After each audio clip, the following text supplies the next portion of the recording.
I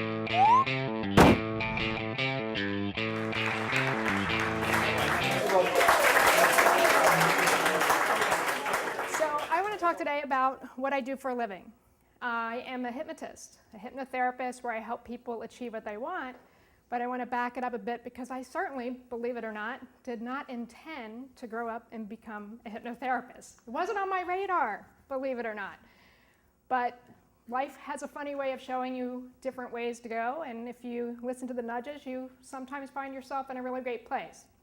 So I'm a mother of 5 kids, and I don't know if you have any parents out there. What I found is kids in sports, it's highly, highly competitive. And my kids loved soccer and did the travel soccer and all that fun stuff, and they were having trouble kicking left foot, and as parents, we want to give our kids every edge that we can get. When I was a kid, I was a springboard diver, and I was taught how to use hypnosis, and I ended up being a 4-time East Coast Conference champion at University of Delaware. So I thought, this is great. I can give my kids an edge. I can help them change their thinking and be able to perform better. So I went and I learned how to do hypnosis, and my neighbors were wonderful, and they allowed them to be my guinea pigs and let me practice on them. So I started practicing with my neighbors, hypnotizing them for weight loss and smoking cessation, sleeping better, all these different kinds of things. And it was a lot of fun, and it really worked, and it really kind of blew my mind. But one day, one of my neighbors came to me and said, I have irritable bowel syndrome. And what I would love to do, she was at a church and in charge of the youth group, is she's like, I want to travel with the kids to this trip. But because of her situation, she could not see how she could go on this trip because she was calculating how many bathroom stops she would have to take and how she could do this. But this is what she loved to do. She wanted to be with these kids and see them experience the things that she had done back at home. And I said, well, let's give it a shot. Are you game? If you're game, I'm game. Let's give it a go. And we started working together. And it wasn't long into talking with her that when you're in anxiety or something of this state, you're either forward thinking or past thinking. You're not in the present moment.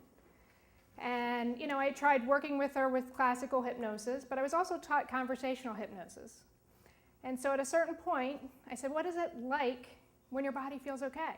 She's like, what do you mean? My body never feels okay. It's always on edge. And she kind of went a little bit hysterical. And I'm like, well, just relax. Like, is there any moment, like even a second, where it feels okay? And in that moment, she kind of stopped. And you know how you can kind of see somebody thinking, slowing down. And she's just like, yeah, it actually feels okay right now. And I said, just take those moments and see if you can extend that second to 5 seconds, and then 10 seconds, and then a minute. And she did this, and over the next week, she kept listening to the audios that I gave her and practicing this technique. And she ended up going on that trip. So in that moment, like I said, I did not plan on becoming a hypnotherapist. It wasn't on my radar, but her life was completely changed. I disrupted her thinking. And she went off of her medications. She went on the trip and had an amazing time. So after 14 years of being on medications, she went off, which was awesome. Really touched my heart that she was able to go with these kids, and it changed her life. So I haven't yet figured out how to totally disrupt the pharmaceutical world. But for her, it did. Didn't take down Johnson & Johnson or anything yet. But for me, that was a win. And I just knew that I couldn't play small, and I had to start helping people. So that's what I do every single day, is I help people. So I'd like to question for you, what in your life could you potentially disrupt about your thinking that's not serving you? I'll leave it at that.